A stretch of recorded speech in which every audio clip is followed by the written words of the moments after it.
John, hi. My name is Carl Lober. I watched a couple days ago one of your shows about a friend of mine, Newell Bringhurst. I've known him for over 20 years. When he called me to ask about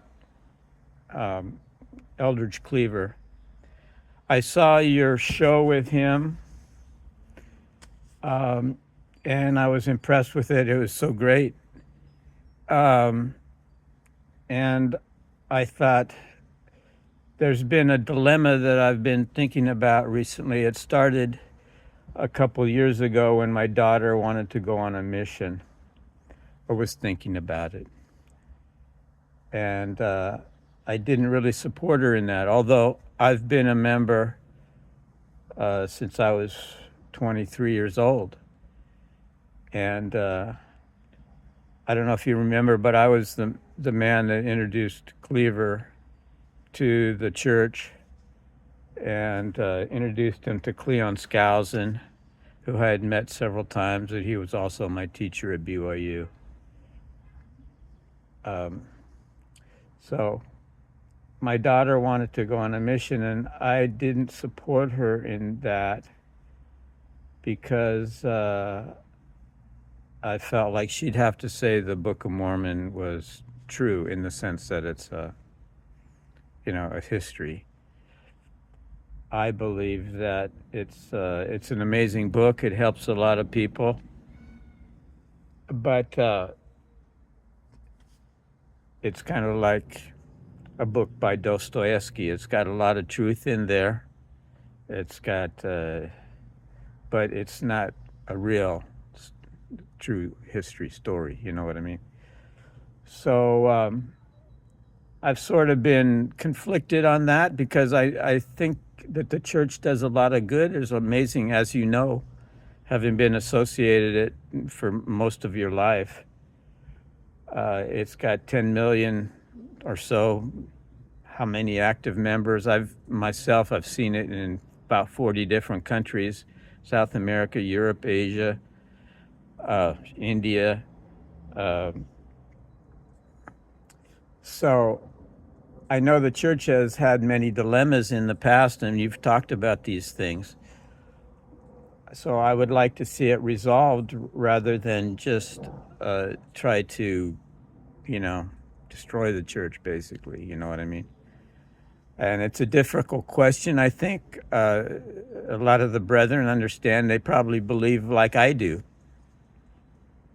maybe like you do, and they have for years.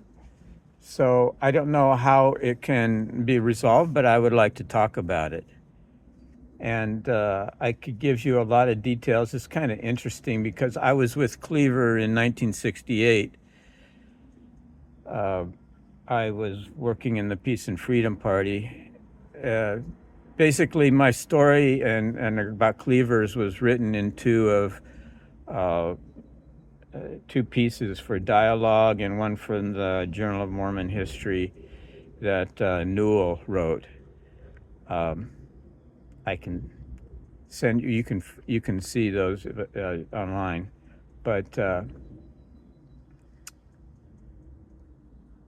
after I joined the church, I went back. It's a long story, and it would probably be interesting to you, but I went into the Deseret News to tell them my story back in 1970, and actually published it. And had a picture of me. It talked about Eldridge Cleaver being a friend of mine, and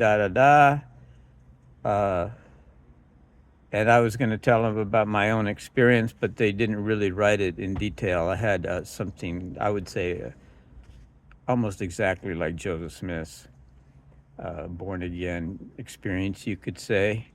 But I never told anybody about that for 40 years until I told my first daughter, I don't know, about 10 years ago, when I was taking her, no, more like 15 years ago, 20 years ago, when I was taking her to kindergarten. So they put this article in there in the church news, and then what was it? Something like 10 years later, only 10 years, a lot of stuff happened. Cleaver came back and he wanted to join the church when I told him about it. I hadn't seen him except briefly when he came back. He was working as he was starting his own ministry basically, and I saw him in Palo Alto. But very briefly said hi. He didn't really recognize who I was, probably. Anyway, John, it's a story, and I would like to talk to you about it because you're an influential person. I could just say kind of one